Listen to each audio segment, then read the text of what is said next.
Hello, mate. How you doing? How do you actually be yourself? Just be yourself, mate. Just be yourself. Go out there and be yourself. That's the answer to everything, isn't it? At least that's what the internet would have you believe. But the question that comes up with me, and a question that came up on a coaching call I had with a client yesterday, is how do you actually be yourself? And that session actually inspired this video. And I want to tell you in this video, how you actually be yourself. How do you do that? And on this channel, I don't like wishy-washy, impractical stuff. I like to bring in some of the philosophical and sometimes the metaphysical a little bit, or even the mystical, but I always like to ground it in your direct experience of life, and I always like to give you something practical to take away and go ahead and do, so you can actually apply some of this philosophy into your own life to create some form of change. And mate, before I do that, if you've not met me before, if we've never met, my name is Oliver, and on this channel I help men win the war inside their heads. If you like this video, make sure you click the thumbs up icon. I really appreciate it. But first, before we talk about how you actually be yourself, because there's a really cracking exercise that you will be able to do. It's just an exercise you can do over the course of a week. I'm going to give you that at the end. You can actually just download it and use it, and it'll be crazy, man. It'll give you some really serious breakthroughs. But before I do that, let's talk a little bit about inauthenticity. What does this actually mean? When you're being inauthentic? Well, let's say that you are a people pleaser, which basically is a strategy. It's a behavioral adaptive strategy that you learned when you were younger.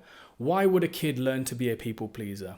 Well, a kid who learns to be a people pleaser learned from a young age that their true self, who they really are, is not sufficient enough, is not enough, essentially, to get the love, acceptance, and appreciation of the people around them.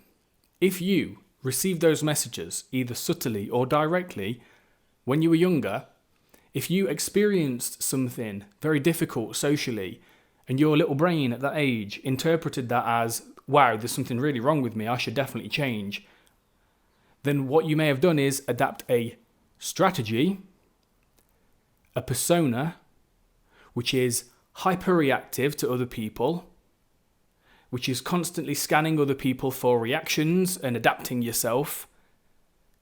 When you're in social situations, you can't ever really relax. You're just stuck in your head pretty much permanently, because you're constantly having to interpret everything so that you have to adapt your own behavior. It's like you can't actually chill.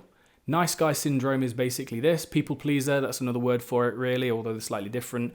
But at the base of it, man, it's an anxiety-driven defense mechanism. Okay, you picked this up when you were younger. It's an adaptive thing. And just as a side note, man, I've got to say, most of the problems that we encounter, whether you're stuck in life, you don't know your purpose, whether you just, there's loads of patterns that you go through in life where you can't get out of it. It's because of strategies and defense mechanisms that you learned when you were younger that no longer serve a purpose, but they once did, and the younger parts of your psyche are finding it hard to let them go. That's basically it. But back to the people pleaser problem. Well, this is an anxiety-driven condition, really. Condition sounds a bit clinical, but it's pretty much it. Behavioral tendencies. It's anxiety-driven, and it's exhausting, and people don't ever really know you. You can never really relax, and you can never really tell people your true, authentic feelings about things. You avoid confrontation like the plague. You always keep people at arm's length. You're never making direct contact with anybody, which also can mean you're very lonely, even. You might even be surrounded by people. You might have a big address book on your phone just full of people. You might be getting invited to bloody WhatsApp groups and events and all this other stuff, but when you're around them, you don't feel accepted. You don't feel like truly connected to anybody. That's because your defense mechanism, this people pleaser defense mechanism, will not allow you to. Because underlying the anxiety is shame. Shame is the core wound that drives the anxiety, and the nice guy people pleaser is the defense mechanism that shields you from the anxiety. Understand? So how do you actually be yourself? Well, there's a few things I'm just going to rattle off right now. First of all, you've got to tackle the anxiety, which means self-soothing. You see, one of the problems with people pleaser tendencies is that their internal state, their internal emotional state is more or less entirely governed by the reactions of other people. When a man comes to me and says, I'm people pleaser and I'm trying to overcome it, they usually are desperately trying to resist and push away their anxiety. They have no internal self-soothing mechanism whatsoever. If they're in a social situation, if they're happy, they're only happy if other people are happy with them, right? They can never actually. That's why they avoid conflict so much, because their whole locus of self-evaluation is entirely external. And this is a problem because it keeps the anxiety going, because you can't predict and control the emotions and reactions of anyone else, no matter how hard you try. So by nature, it's anxiety fueling, okay? So you got to learn to self-soothe the anxiety and sit with it. This is why I say to men with people pleaser problems, tendencies, nice guy syndrome, you need to be alone more. You need to be alone, undistracted, and you need to go into your anxiety, not around it, away from it, or underneath it. You need to go fucking into it, okay? Deeply. You need to allow yourself to be with yourself, even if that self is anxious. And only then will you be able to form a different relationship with it. You need to be able to tolerate intense emotions, emotional tension. Because if you can tolerate that and self-soothe it solo, without necessarily needing anyone else to do that for you, well then the negative reactions of other people, you won't be as invested in them, which will allow you to relax a lot more. Okay, because you don't. There's not as much riding on the impressions of other people. Okay. Another thing you need to do at some point, man, and this is related to shadow work, which is something I specialize in. Shadow work and inner child work. Inner child work is like an offshoot of shadow work. Shadow work is something you really need to focus on. If you have been a chronic people pleaser for probably your entire life, or you have nice guy syndrome, you need to do shadow work on your shame. Okay, because shame, as I said, lies at the core. Anxiety is the result, and nice guy syndrome is the defense mechanism. Okay, so we can think of that in 3 layers. So you need to, at the same time as self-soothing your anxiety, go to the shame. Okay, you need to start unpacking and going into the experiences that gave rise to shame. Okay, you need to reparent the part of your mind, the wounded little boy, that is still feeling like he's not enough.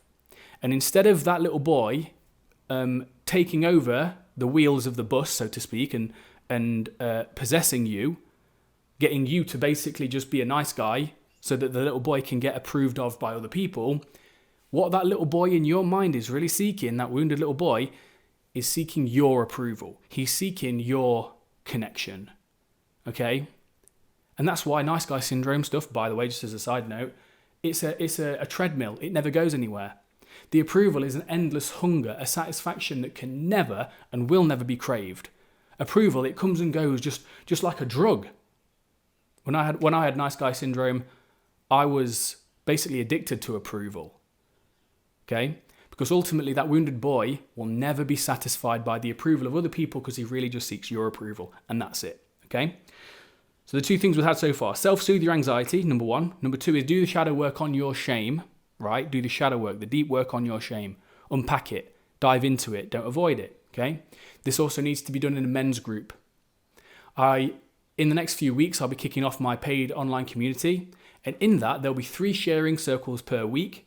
Absolutely get on my mailing list and keep tabs on what I'm doing here, because you need to be part of these men's groups, because there will be some things in your shadow that no matter how much writing you do about them, they will never heal until you bring them out into a group with other people, and other people reflect them back to you and they don't run away. When other people accept the parts of you that you don't accept, that's when some real healing will begin. So you need to be a part of a men's group, and you need to start unpacking that stuff in a group. And luckily, I'm going to be providing that in the next few weeks. Okay? So that's the shame, that's the anxiety dealt with. But at the start of the session, at the start of the video, I teased an exercise that I actually gave my client yesterday to do. It's called an authenticity journal. Basically, all you're going to do, and you can download this at the end of this video. I'm going to set it up and everything like that, make it easy for you. But basically, all you do is for a week, there's a table with like a date and time in one column, and there's a few other columns along, where basically what you're going to do for a straight week, you are going to fill out this journal, and you are going to input a bunch of sort of social situations and little moments where you felt inauthentic, or moments when you felt emotionally triggered in the company of other people, you're going to put those into the authenticity journal, and you are going to find out in this journal and through this research what your patterns are. When you said yes to something you should have said no to. How authentic was it? How meaningful was it? Why did you do this? Who were you trying to please? What did you really think would happen if you was authentic in that moment? And lastly, what would you have done in that moment if you were 100% authentic? That's just a few of the columns.